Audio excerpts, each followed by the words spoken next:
La prochaine étape est de faire une croix jaune, comme ceci. Donc il y a 4 cas différents dans lesquels vous pouvez tomber. Il y a le cas dans lequel je suis tombé, qui est un cas chanceux où notre croix est déjà constituée. Les deux coins ici, on s'y intéresse pas pour le moment. Mais donc le cas où on tombe déjà avec la croix de fait est un cas chanceux, il faut directement passer à l'étape suivante.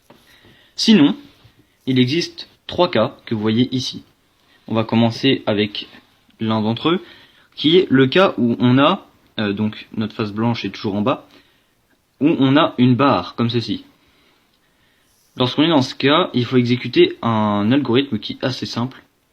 Il faut tourner la face de devant, comme ceci, monter cet étage-là, tourner une fois vers la gauche ceci, rabaisser ça, tourner une fois vers la droite, et ramener notre face de devant. Comme ça, on a notre croix jaune de bien constituée. Le deuxième algorithme s'effectue avec un L, un espèce de L comme ceci à l'envers.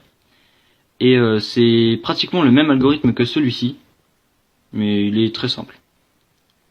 Donc, on tourne la face de devant, on tourne une fois là, on monte, on ramène ça, on abaisse, et on ramène notre face de devant.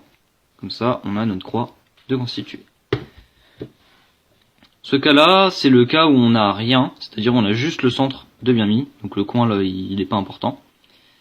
Ce cas, en fait, c'est un cas qui est lié aux deux qu'on a fait juste avant.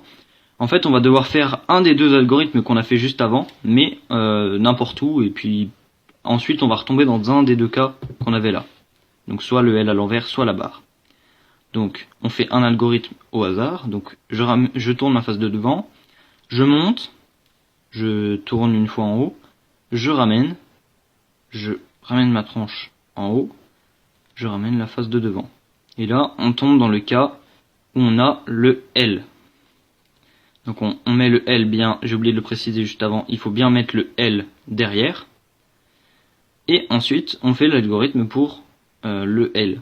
C'est-à-dire que on tourne la face de devant, on tourne une fois vers la gauche la face du haut, on monte cette tranche, on ramène vers la droite la face du haut, on rabaisse ça, et on ramène notre face de devant. Et voilà, notre croix est constituée.